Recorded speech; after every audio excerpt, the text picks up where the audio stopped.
just before we begin, I wanted to give a shout out. I guess it's a shout out to So Very Wrong About Games. They're another board game podcast, and recently one of their co-hosts, Mike Walker, has suffered a stroke, as a result of which he couldn't record episodes with his other co-host, Mark Bigney. And they very kindly invited me to step in for an episode. So I was doing an episode of So Very Wrong About Games with Mark as a co-host. There were also some other better co-hosts. And the point of all of this is to say, if you want to hear me on that podcast, you can go find it. It's So Very Wrong About Games. But also just listen to So Very Wrong About Games. They're an excellent podcast about board games. Mike's recovering really well. He is, in fact, already has done an episode, so that's fantastic to hear. I'm really happy to hear that, and I'm really happy. It was just really nice to tune in on Tuesday into So Very Wrong About Games and hear Mike's voice again. It made me, feel really good. So I'm glad you're recovering, Mike, and I'm happy to hear you're back, and I'm sorry that I had to be you for 1 week.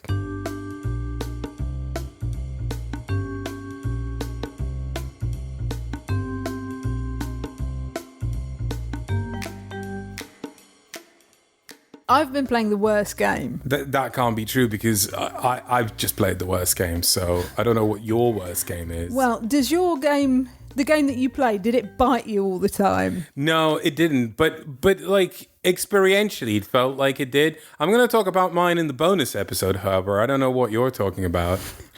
Mine is really, like the art on it is super cute. It's super duper cute, right? Uh-huh. But then you go to like interact with it and it's very painful. You're talking about our dog. You're not actually I am talking about our second dog. Yes. Yeah. So, yeah, we haven't... He's still teething, so he's still biting everything. He's not... He just leaves a wake of destruction behind himself.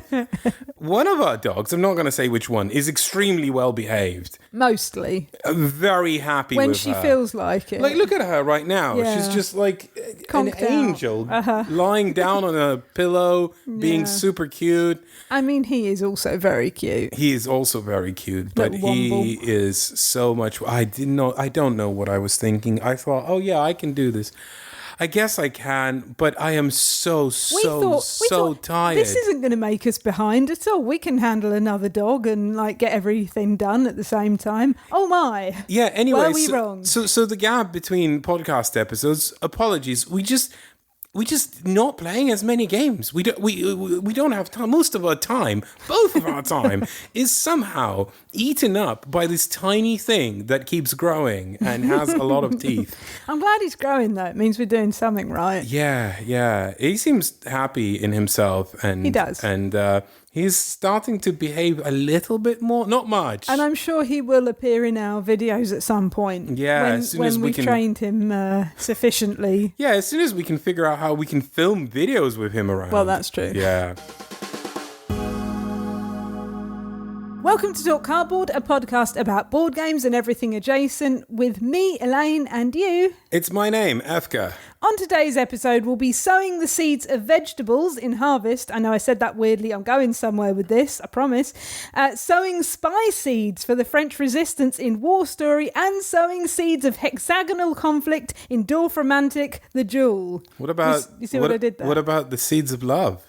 We didn't sowing the seeds of love, Elaine. Is that Dorfromantik? Sowing the seeds. No, I know the song. Bees. I know the song. You don't have to keep going on about the song. Okay. What relevance is it here? I just thought one of them was going to be the seeds of love. No. Oh, that's so disappointing. That's very anticlimactic. I'm disappointed in you. At first, though, I said in the last episode that no one had been writing in, and I was very sad. Well, Efka, I'm pleased to say that we have had lots of people writing in. Emails. They've written in about Shadow of the Colossus, Slay the Spy. Some people wrote in just to say that they were enjoying the podcast, which I really appreciate. But most importantly, some people have written in about Haggis. Okay. So thank you to everyone. I appreciate all of you. Regarding horror in games, first of all, Adam says, "Hello Elaine and Efka. I hope this email finds you well. I wanted to write in about two things that crossed my mind while listening to your recent podcast episodes. You briefly mused about horror in board games, and I think that is an interesting topic. Obviously, games can be more than just fun, but horror may be the one of the hardest emotions to evoke in a tabletop setting.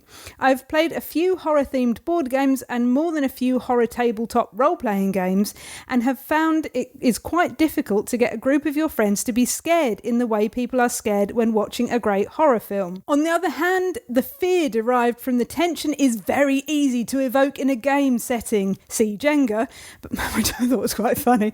But this strikes me as a different kind of fear than that of Poe or even a horror game like Amnesia or The Dark Descent. Maybe using tension and uncomfortable themes like Efka mentioned is the closest board games can come to emulating the horror genre, but I would be interested to see further developments in that direction.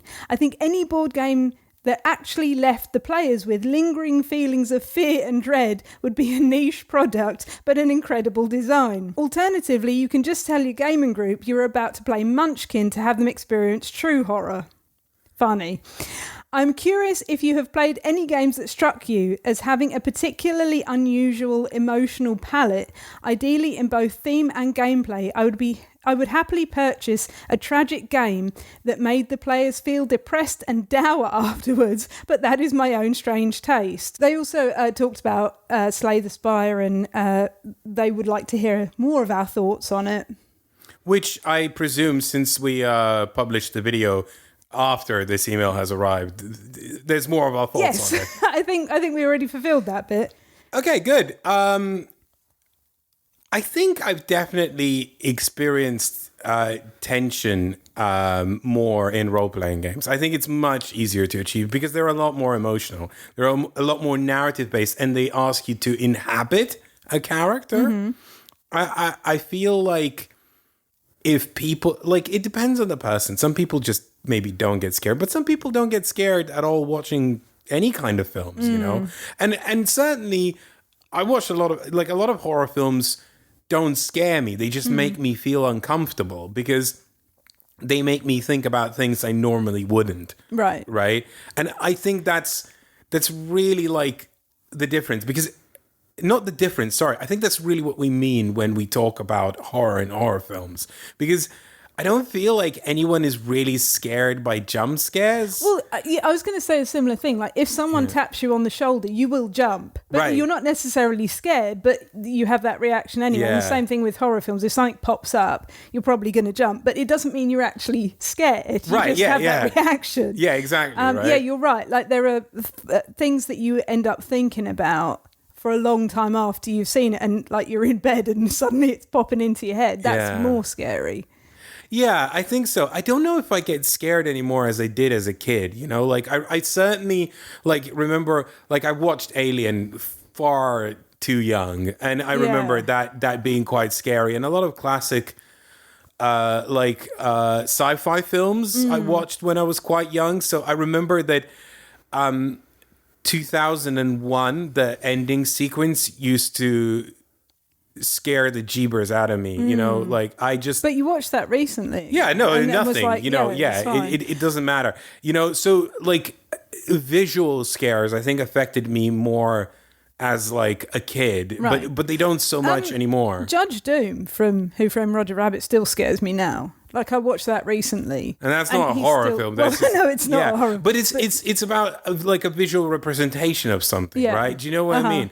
And I think that's like one kind of fear, definitely, that horror films can evoke, but they don't evoke in me anymore. But films like, you know, the bit in Midsommar where everything starts going wrong, like the first bit where everything starts going wrong, I wasn't scared, but I was watching it on my own late at night. You were asleep, right? Yeah. And I felt really uncomfortable. I felt very, very uncomfortable. I was like squirming, right? Yeah. And I feel like that's a very different feeling. Whereas we watched it together and I just sat there like, this isn't frightening at all. Yeah. Right. So it is that. And I think circling back to board games, like, it matters when you play it and what your emotional state is in when you play a game sometimes as to whether it affects you or not. Certainly, I can't really think of any game that has scared me when we've been playing. if you don't include the skull tower that made funny noises, but that's certainly not scary, Elaine. Woo! But something like Memoir 44, I think that had an emotional effect on me more than a game I had played before. Yeah, or Undaunted. So but Memoir 44 was the first kind of embodiment of playing soldiers that I had played. So Undaunted, I came to it more like, okay, I know what this is about. But you're right, it still does have an effect on me. It does. And strangely, so we recently played the Undaunted Callisto 10 o'clock. Because it's 2200, right? Yeah, I know. And we're not going to talk about it on this podcast because we haven't played enough of it yet. But you certainly experienced like an amount of tension that bordered on uncomfortable, which is what's strange about that is that you normally quite get affected by like historically based war games, and this isn't. Yeah. And that had a greater effect on you. The thing with Memoir 44 though was more that it was like, you're not in control of your movement. The general is in charge of where the soldiers are going, right? So you, as a player, don't really even have that much control because you're playing a card that's the general card that tells the soldiers where they're going. So there's that lack of control. And I thought this is. I don't want to compare it to real life, but this is a feeling of a lack of control over what you're doing that people would feel when they're going into kind of a war situation. So you got an empathetical connection. I think so. I don't want to compare them because they're nothing like playing a board game is nothing like, going into war. But yeah, that kind of empathy of, oh, wow, like that kind of penny drop moment, I guess. Right? Yeah, no, I can certainly see that. Yeah, I don't think you can do a horror board game with like typical horror motifs. I think they have to have that sort of some sort of a relatable feeling that isn't comfortable. And what that's going to be is going to be different for everyone. Let's talk about our first game. Harvest is published by Keymaster Games by designer Trey Chambers with art by Tierra Connor. So this is a second time Harvest was published. I have not played the first edition. This was by TMG Games, a publisher that's no longer around. Keymaster brought us Parks. This is, I think, the first game I played by Trey Chambers.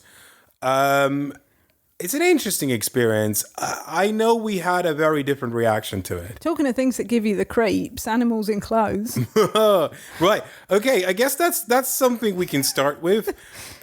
Oh my word. The saccharine cuteness overload. Just on another level. Like if you take the cuteness of like Stardew Valley and it's, this pastoral village and all these characters. And sure, like once you play Stardew Valley enough, you go past the cuteness and go, oh, some of this is quite dark, but like, but that sort of initial impression that you get of pastoral bliss, I guess, Harvest has that, and then it multiplies it by 10 and then by 10 and then by 10 and then dials it up to 11. But then it is also like a worker placement game where you can block out other people from going to the spaces they want. So it's completely different from the sort of artwork in it. Well, yeah, but also, thinking about it, Agricola is famously, I guess, a worker placement game about making your own farm and making it. But Agricola was dark to begin with. Because if you read the blurb on Agricola, the actual blurb, it's like, well, in the 17th century, a lot of people starved and died. Oh, no. Yeah, like it literally... I mean, not untrue. But yeah, it literally starts with that. Farming was hard and, most people didn't succeed and, starvation happened and a lot of them died. And this is what you're playing. Wow. That is the basic setup of Agricola. And I think people often forget that. What's the blurb of this one? I don't know. You're in what's the Furrow Fields or something like that? That sounds right. That's the village. I remember the mayor is Gary. Yeah, Gary. Like dairy, but like with a G. And they're a cow. They're a cow. So get it? Yeah, so it's very cutesy. It's an incredibly cutesy game to the point where I don't want to be mean and say it starts feeling cloying, but for me it breached that. I was like, this is maybe one step too far. I think it was just sort of a bit punny because all the animals we haven't spoken about how you actually play the game, but all the animals had various different abilities as their like special ability, and they were all related to what animal they were in some way. You were playing a pig. I was playing a pig, and yeah. it did what? I got poops for free. It's true. We're not even like being funny about it. Your ability was that you got free poop. Yeah, pretty much. So I think it was just for that. Like otherwise it could have been human farmers, but no, I think that. But it's not the animal part. It's like it's What everything. then? It's the manual you get, and like Oh, this. I thought it was cute. No? There's like an invitation. Oh, welcome to our village. That's Have cute. a farm here. Oh my goodness! No, it was too much. It was such too a much. grumpy old man.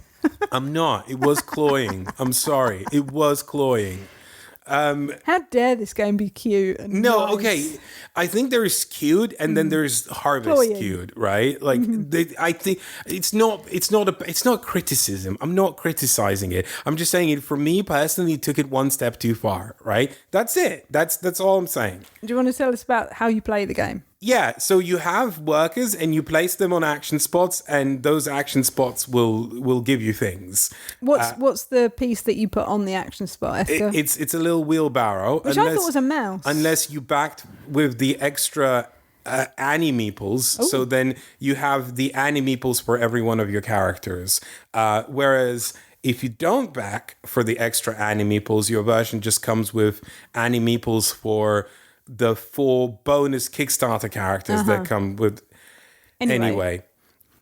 So yeah, there's I think the reason I'm really hung up on this production in terms of cuteness and stuff like that is because there's a lot in it. Like this, okay, so there's a box and there's this insert in it that you get, and I didn't back the extra anime meeples because why would I? And there's space for all of them, right? And there's, I don't know, like 8 of them that you get, plus the 4 that come with the Kickstarter. So there's like space for all these wooden pieces that you're never going to use. So there's this massive insert of just empty space. It feels very overproduced for what the game is, right? There's a lot of really nicely produced, wonderful artwork, kind of, pastel colors, anthropomorphic pastoral animal bliss thing, but the game I think is okay. I think the game is okay, and I think that's why I got hung up on the production to begin with. But in terms of what you do, you have free workers, and then you place them, and then they do the thing, right? The difference here is that you're basically trying to create this economy of placing tiles on your player board, which are seeds. So first of all, you need to buy the seeds, so you need money. Then you need to plant the seeds, so they go on your board polyomino style, right? Or tetramino style. And then you can, if you got the good space on the sowing action, then you can propagate them. So the seeds that you've already planted, you can propagate them and make more seeds for when you harvest them. And then you eventually harvest them, which clears the whole thing off, the entire board, everything you planted. But you'll get some money. You'll get 1 money for each different type of plant you planted. And I think that's 4, if I'm not mistaken.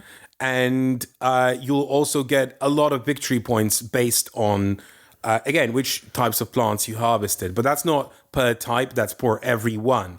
And of course, the issues here come from the resources you need to do all of that. To buy the seeds, you need money, and the plants that give you more victory points cost more money. To plant them, you need manure, I believe. Yeah. So again, and you need more manure for the seeds that are higher value in terms of victory points. And then to propagate them, you need water. And again, more water. So everything. I mean, that makes sense. Yeah, right? and all the resources in the game are very limited. And in fact, the number of actions you have is incredibly limited. There's only 4 rounds in the game, and each round you have 3 workers. So you have 12 actions over the course of the entire game. So you're very limited in terms of how much you can achieve. And of course, you want every action to, produce maximum value. So you want to plant more seeds and propagate those seeds so that like when you actually do take the harvest action, you're clearing off a lot of the field so that, points happen, right? But you mostly can't do that because there's only 4 rounds. And here's the really weird thing about this game that for me is what made the game not fun, right? Most of the actions are ancillary. And there's actually just 5 action slots with different values of how much of that action you can do there. What I've just described, like, you want to like plant the seeds, propagate the seeds, harvest the seeds, that's all in one action block, right? And if you want to do all of that, like the best version of that action, there's only one spot for that, right? So you go on the spot that gives you 3 actions in that, like field space, and then you can do all of it. You can plant and you can propagate and you can harvest, right? Otherwise, you could just do 2 of those. Like you could plant and harvest. Oh, you're giving up propagating. Or you plant and propagate, and then hopefully you can maybe harvest next round, but there's only 4 rounds, right? So like the main tension of the game is in one action spot. There is a lot of stuff around that action spot, and there's a few things that will let you like maybe do like 1 field's action, but at like a very expensive cost. Or maybe sometimes 2, because there's like this farmer's market space, which has like a cornucopia of amalgams of actions, right? But again, you have to pay for that. So there's a lot of tension over this one space. And there's a lot of sort of woolliness around all of the other spaces in terms of, like, I don't know if they're important or not, because I don't know what the other players are actually going to be wanting to do. Do I need to, like, just jam my meeple onto the, like the free space in the fields, or... Talk Cardboard does not advocate for jamming meeples onto any board game. I don't know. Try it. It might be fun. Like the Dobby thing in Magic Maze. Sure. Yeah. I didn't find anything special with this game, if I'm honest. It's funny how you haven't spoken about really the workshop actions at all, because they kind of, you're right, they were not important in the game. And the thing is, I thought, well, maybe that is like a strategy where you don't get as many points for sowing and planting and harvesting the vegetables and fruits that you plant, but maybe there's a way of getting all the points from clearing the land and building these buildings, but there really wasn't. Well, it's an interesting mechanism. So basically the space where you can plant is limited, right? But on top of that, instead of planting things there, you could build like these buildings that provide you either with one-time effects or special scoring conditions, right?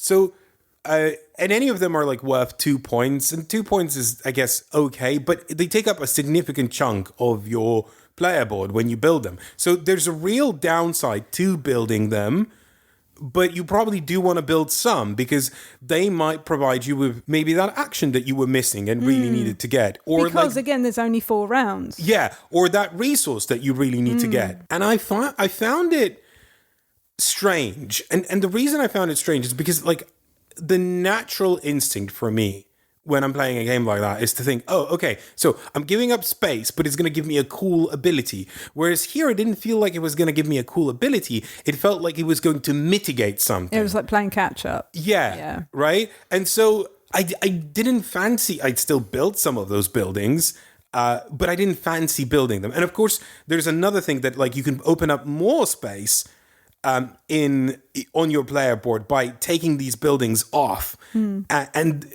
sorry, they're not buildings, they're fields, but they become buildings that you can then later buy. And it's like weird because I've just cleared off this space and now it became a building and now I'm going to buy that building. Well, you don't have to, but you know, if we follow the logical conclusion, now I'm going to build that building and build that space back up again.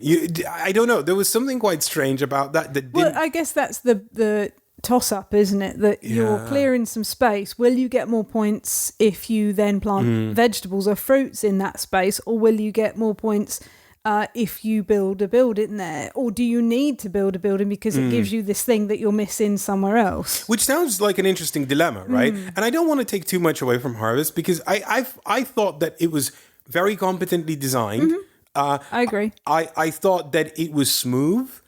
And it didn't take too long. It didn't take too long. Itself. The rules made sense. There was enough tension. I just didn't find it that interesting. And I think for me, the biggest problem is that convergence onto one area of like, oh, there's the main area where everyone wants to go. And that's weird in a worker placement game. You know, like if we take the gold standard for me, which is a Feast for Odin, and I know it's ridiculous, right? Snore. There's like 60 action spaces. Of course, there's room for whatever you want to do, right? But that's kind of what's interesting. Like it lets you pick a direction, and as long as you don't clash too much with another player, and that's for you to figure out. That's the puzzle, right? How can I not clash? Because you'll still clash in a Feast for Odin, even with all these action spaces, right? Because there are always some that everyone is going for. Yeah, or on the other side of the spectrum, you have something like Kalis or even Agricola, if we take another Uwe Rosenberg game. You know, there is a real action space economy that's kind of churns and dictates itself. And I think that's also interesting. But this is neither this nor that. There's like one clump where like everyone wants to do that, and everyone wants to be in a position to have set themselves up to do that well, right? I don't know. Again, because the time is so limited, the amount of actions that you have. But I guess that is part of the puzzle of you have these 12 actions. How do you best use them to get as many points as you can? And I'm not sure for me, like you say, it was perfectly competently designed. Yeah. I'm not going to say an Uwe Rosenberg game is, like Agricola is better or worse or whatever. Yeah. But it was perfectly competently designed. I had a nice time playing it, but I just didn't feel excited by anything that I was doing. That's so strange. I got the impression that you had a much better time. I had a nice time playing it. Like I said, I had a nice time playing it with you. But the game itself didn't excite me. Okay. Do you know what was really weird about it? That you could upgrade your seeds. So you'd have like a wheat seed, and like then you'd suddenly have a strawberry seed because you'd upgraded the seed. What? That doesn't make any sense. And see, now that you mention it, like I feel like, no, well, there are some interesting things in it. Like, oh, hey, like strawberries propagate faster than wheat. Like there's you can have, like, you feel a tangible difference between all the different elements in the game, and what they provide. There was just, I don't know, there's just an worker placement that didn't jive with me for some reason. We kept saying vegetables. Sorry, I said vegetables. It's fruits. Pumpkins are a fruit. Blueberries are a fruit. Wheat's not. Wheat is a grain. Yeah, and blueberry is a berry. Still a fruit. A berry is not a fruit. Is a berry a fruit? Right in. We've talked about sowing the seeds of vegetables and fruit, but now let's talk about haggis, the meat, not the game. On a previous episode, we asked where your top haggis joints were, because everyone has one, right? Joseph says, Hello, Elaine. A while back, you introduced me to Iron Brew, which I was lucky enough to find at my local big box grocer and enjoyed the discovery. Well, now the subject is haggis, which unsurprisingly is not quite available here in the state of Florida, USA. Nope, none to be found in this part of the world, which means look at the internet, which may have everything, and wouldn't you know it, yes, haggis is there, and it's in a can. No. They continue. Now, I have had haggis and it's not bad, yet I did not feel compelled to try it out of a canister, so I don't have an idea if it's any good, but who knows? I mean, Spam is a tasty staple, and in brackets, I have a feeling that Efka doesn't like Spam. I'm partial to Spam. I enjoy your show for its clever banter and thoughtful production, which always makes me smile. Thank you very much. I have to admit that the Haggis fans missed the boat this time, so I thought you would appreciate some feedback to encourage you that there are many of us who avidly listen because it's not content. Ah, well, do you know what is content? What? Haggis in a can. Haggis in a can. And they sent a part 2 of the email with some pictures of haggis in a can. No, I don't want to see them. No, I don't. I wonder what that's like. Not good. I think it says it's Scottish. Okay. Like it's packed in Scotland or something. Well. Yeah, it says Scottish haggis. I'm sorry, that's sacrilege. Although it doesn't say where it was packed on this tin. Yeah. So. But it has like a picture of tartan on it and a thistle. So you know. Should we move on to the next game? Please. Whilst you're holding your head in your hands. War Story is published by Osprey Games by designers Dave Neal and David Thompson with art by Quancho Moria. Just a heads up, this is not a review copy. We have paid a full retail price for this board game, but we have been sent this earlier. It's not yet available in retail. I believe it will be very soon. So this is War Stories, which is kind of like Sherlock Holmes Consulting Detective meets a war story. And like war espionage story, I guess. So you are part of an organization that is meant to foster the resistance in France during World War II, which I thought was a very interesting backdrop to put you in as players, because you're not the resistance. You are just kind of infiltrating various locations and trying to support the resistance with your actions. So basically, covert operations.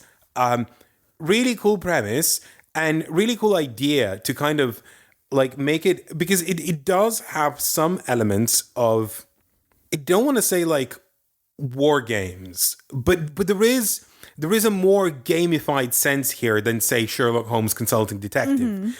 But it isn't there to make it feel more mechanical or more gamey. It's just there to give it that sort of flavor of like making it feel more like a war story rather than like, which I guess hence the title, rather than a detective, which I think like a choose your own adventure story naturally falls into the detective trope, because what you are doing by default is investigating, right? Whether it's like a fantasy setting where you're like, what does this corner do? Oh, it has a trap, I die. Or like something like Sherlock Holmes Consulting Detective, which is like, hey, if I go here, what am I going to find out, right? Yeah. It's investigatory by nature, right? The whole genre. So here it had to give it a few more mechanisms to make it feel like you're being an infiltrator, effectively. Like a secret agent? I don't know. Something like that. And on a broad level, I really appreciated this game. I thought it did something interesting and innovative and cool and unique. And I'm not surprised, because so you have David Thompson, who is the designer of Undaunted and other games within the, kind of historical wargaming space. And then you have Dave Neal, who has literally designed a box of Sherlock Holmes Consulting Detective, and that's the box that's the most recent one, and the one that was really well received as kind of like an update on these mechanisms that made it feel more modern and fresh. And some of that made it into here as well, like the mechanism where like if you make a certain choice, it'll make you tick off a letter, and then the game will reference whether you've ticked that letter off or not, and then different things will happen based on that. The rulebook specifically says, try not to collect all the letters because some of them may be bad. Yeah, no, we know. We found out. I was really excited for this game because I like Sherlock Holmes Consulting Detective and I like Undaunted a lot, both of those. So I was really excited for this. So what are your impressions? I want to know. I said to you, it feels very abstract. by nature. It felt like a choose your own adventure, more so than something like Sherlock Holmes Consulting Detective, more so than something like Unlock or, those sorts of things that do end up being kind of linear because you have a goal. This was more, your choices were having an effect on what you were doing, and you would only see the effect of those choices somewhere down the line. So you didn't quite know whether those choices that you were making were good for you or not. You just didn't know. And a couple of times we did make bad choices, but we didn't know they were bad choices because how would we know? But some of them telegraph themselves. So maybe some of them do, but there was enough times where like, well, this could be either or, let's just pick. And then we picked and like, oh, okay. Like there were some choices that I really kind of made by feel because I don't want to spoil anything about these stories at all because part of this is experiential. But there was a choice where I looked at architecture, and based on what the architecture was, I kind of made a gut call. And I think I made the good call in terms of what I picked. And I don't know if that was because I did that or whether that just kind of happened by happenstance. Well, yeah, I know what you're talking about. But the other thing was the choices that we made. So we played it a couple of times with the same story. We just repeated.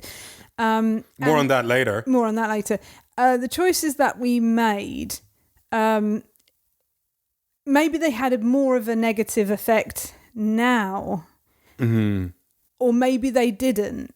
Oh no, I'm not saying this very well because I don't want to spoil anything. Yeah. But like I said, we didn't know how these choices were going to affect us until further down the line. But then when we played it again, we were like, oh, these choices we're making now are going to affect us, because there is that sort of puzzly element to it as well, right? And I enjoyed that part of it a lot, like that there were things to kind of figure out, that it was puzzly. But yeah, I said to you it was very abstract because you're given weapons, for example, and there are maps. I think that's said in the rule book. There are maps, and the weapons are only really relevant in where you can use those weapons on the map. So some of the spaces are spaces that you can't have weapons at all. Some are long range, some are short range. But otherwise, it doesn't really matter what weapon you have. It's not like it adds something to dice rolls or do you know what I mean? So far in the story number one, right? Yeah. So we've only played the first one. We just played that one a couple of times. That to me felt abstract in that you are given these pieces. I said to you, I don't want to compare it to chess, but it's like chess. The king always does the same thing. Yeah. Right? And it depends on what position they're in as to what they can do or what you as a player can do with that king. But they always do the same thing.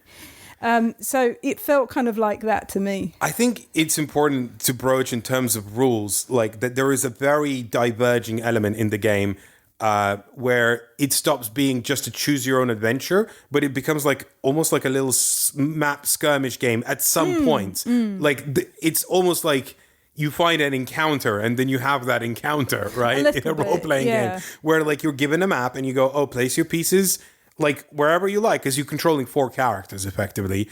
And some of them could die. Like, and if they die, you can't carry them over into the next adventure as well. So like there's a real sense of like permanent stakes. But the rulebook acknowledges that. It says like you start with these 8 characters, choose the 4 that you want to play with. From scenarios in the future, you probably won't have 8 characters to choose from because some of them will die. Like it just says that straight off the bat. Yeah, it's happened. I can attest to that. Okay, so this is for me simultaneously the weakest and the most interesting part of the game, the whole skirmish thing, because whereas like some of the choices I felt were telegraphed quite well, right? But the skirmish thing like makes you makes you kind of make decisions based on like a topographical map, right? And you look at it and go, oh, okay, well, I have sight lines over here, and you know, like these positions seem like they're going to be important, but then it still plays out within the abstract because it's like, oh, okay, you know, like, you know, have you got enough of this skill? No, okay, well, bad thing happens, and now like it's all gone to, oh, wait, what? Right? But like I put my best character with the skill that I had in there. Oh, but did you save enough of this token? Oh, but, and it's like, so there's this system where each character has like skills, and they're variously good or bad at these skills.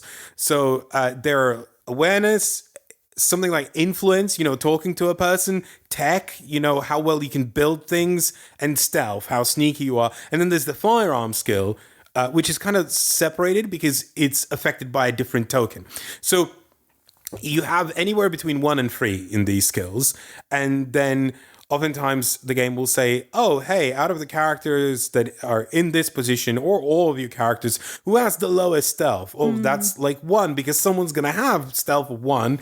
I don't even know if there's a situation where you can have 4 characters with a stealth of 2. So it's 1. Okay, so it's 1. So you're probably failing this, but if you want to, you can spend like some tokens that are very, very limited and boost that stealth skill for this particular moment. And then maybe you'll get to read a different outcome. And so much of the divergence in the game happens from that. So because you're very limited in these skill tokens, you're kind of playing this almost meta game of like where best to fail and where best to succeed. I was going to say there's almost a programming element to it, that like you have these parts. Yeah. And then you have to put them in the right places, in the right order, and then you just kind of watch it play out. And then you need to know where to provide the input and where not to provide the input. Right, yeah, exactly. In the abstract, that's a very succinct description of what's happening.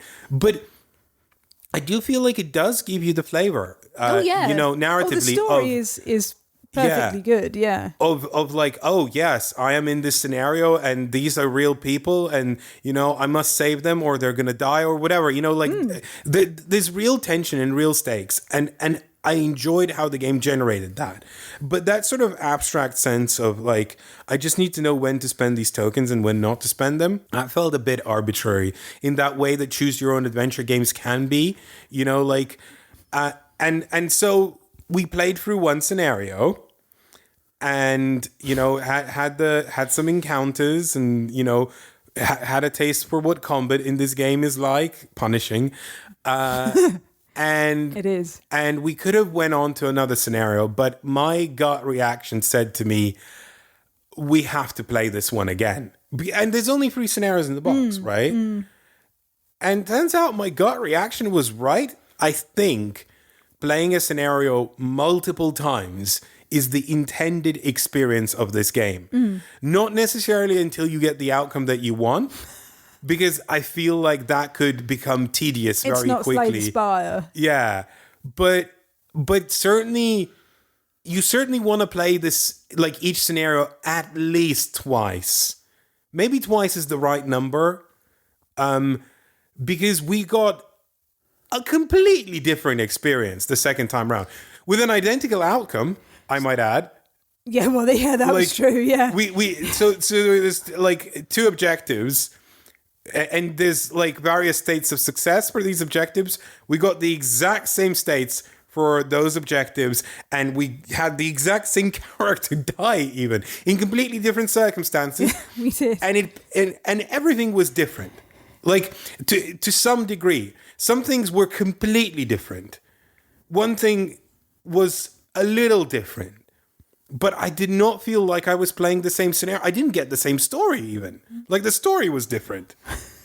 So that was kind of magical in a way, but simultaneously made me think, so how many times am I supposed to play this? Like until it becomes boring or... But I think that's the difference between this and like an actual choose your own adventure. Or like I said, you know, Sherlock Holmes or whatever. Like it has a linear progress. Like you want to keep going until you do the best you can do. Whereas in this, that is not necessarily the case. You go, well, this is an outcome. This outcome is fine. Yes. Let's move on. Yeah. Right. So, I like that too. I don't know. I guess it was just the choices that we were making that sent us down different paths, but then it sort of culminated in a very similar situation in the end. Yeah. And the resolution, like you said, was the same. I know, but like it could have been different. It so happened that we had the exact same outcome. But that felt interesting. I think I would even like to play this scenario one more time, maybe, because like we got the two different branches of the story, but also like within that branch, there's so many choices that you can make, and I feel like I still want to know what would happen if I followed like the same branch but made different choices. Does that make sense? Yeah, and you would have to do that like quite soon. Otherwise, if we came back to that in a year's time, we'd have no idea. Yeah, what we. right. But I know I'm keen to move on. I want to see what the other scenarios are like. Yeah, what the other stories are. Yeah, I'm excited to play more of this. It was interesting. It was good, and it was very different.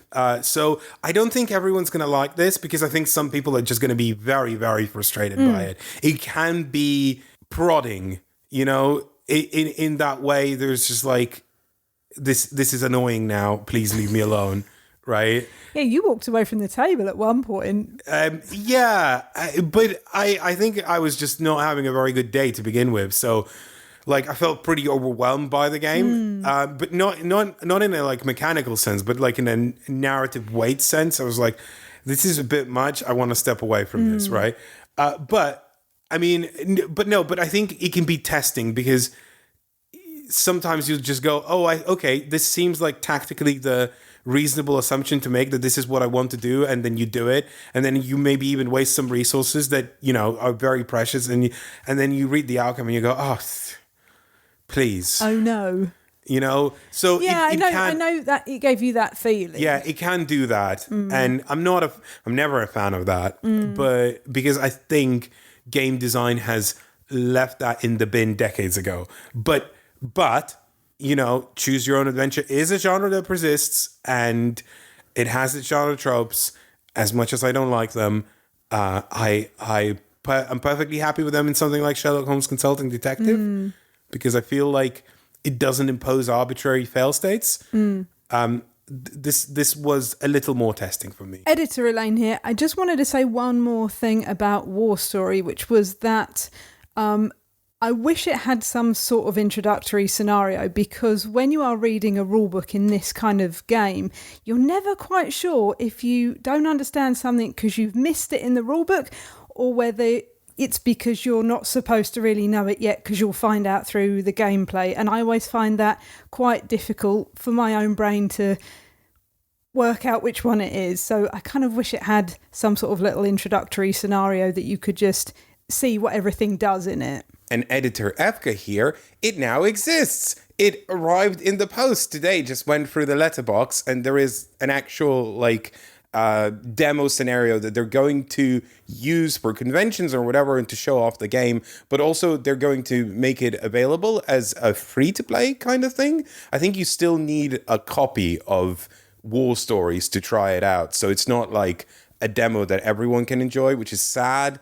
Anyway, there is a demo scenario, or there will be one made available to everyone in free-to-play, but they actually sent us one in the mail. And I'm also glad that it exists. Is it time to talk more about Haggis? Is it another email because about Haggis? Haggis? It is time to talk more about Haggis. Ben says, "Hello NPI, just a quick one to say how much I'm enjoying the podcast. Don't know why it took me so long to start, having enjoyed your videos for a long time. Your board game journalism is not only entertaining and informative from a consumer is this game good point of view, but including more about social and environmental aspects of the hobby is definitely a great aspect to bring. I'm no Haggis aficionado by any means, but I will recommend the M&S Haggis. It's been quite a while since I've had it on its own, but it's lovely in Balmoral chicken or haggis shepherd's pie. Thank you both. I hope your new dog is behaving." See, they knew that I would read the email out because it started so nicely. Yeah. So complimentary. I have realized something through these emails. Go I on. am a haggis snob. If it's not from Aberdeen, I don't want it.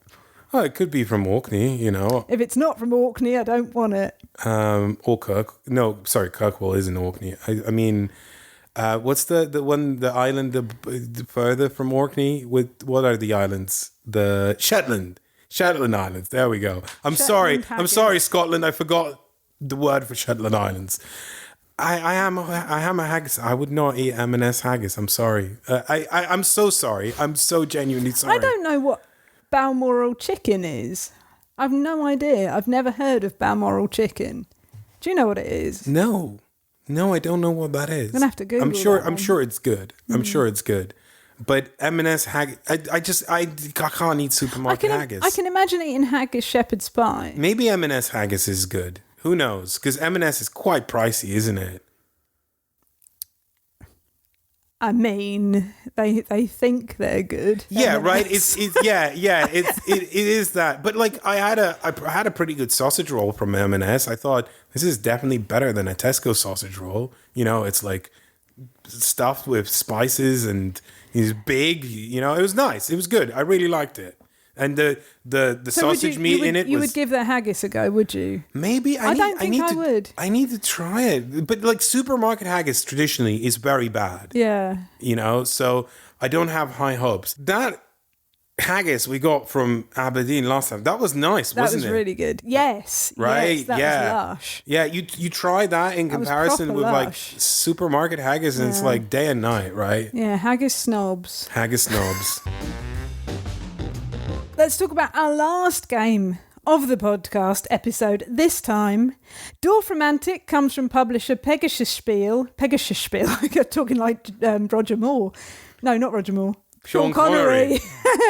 Know your bonds, Elaine. Oh, I've barely seen a Bond film, so whatever. Anyway, I don't like it. I'm sure you won't get emails about that. No, well, I find them icky. I don't like Bond. I just find him quite icky. Anyway, let me start that again. Dorfromantik comes from publisher Pegasus Spiel. You did it again. It's because it's publisher. Let's just move on. By designers Michael Palm and Lucas Zack with art by Paul Reber. So this is mostly just like a public service announcement because... we really liked Dorfromantik, the board game. I was like, much like with Slay the Spire, I was like, what's the point? And once again, a video game that is based on a board game mechanism turns out translates pretty well to a board game as well. I loved Dorfromantik, the board game. I thought it was brilliant in its simplicity and just really wholesome and fun and like kind of putting it in a cooperative frame again, much like with Slay the Spire. So good. I had such a good time. And I really wondered why no one is covering Dorfromantik the Duel. Like, I'm just not seeing any coverage of this expansion alone, or like I guess it's a side expansion. Yeah, it's a side expansion, I think. Why is no one covering this side expansion? Turns out because it's a daft idea. Like, it's just a fundamentally bad idea. I think just the competitive version of Dorfromantik, it doesn't work. And why is that, Efka? Well, okay, so if you haven't played Dorfromantik, it's a game where you place tiles, and in the board game version, you can't lose because it's just like get the highest score that you can in each session. And it's sort of like a campaign game because based on what you achieved in the game, if you hit certain achievements, you'll get unlocks, which will unlock more things for your game.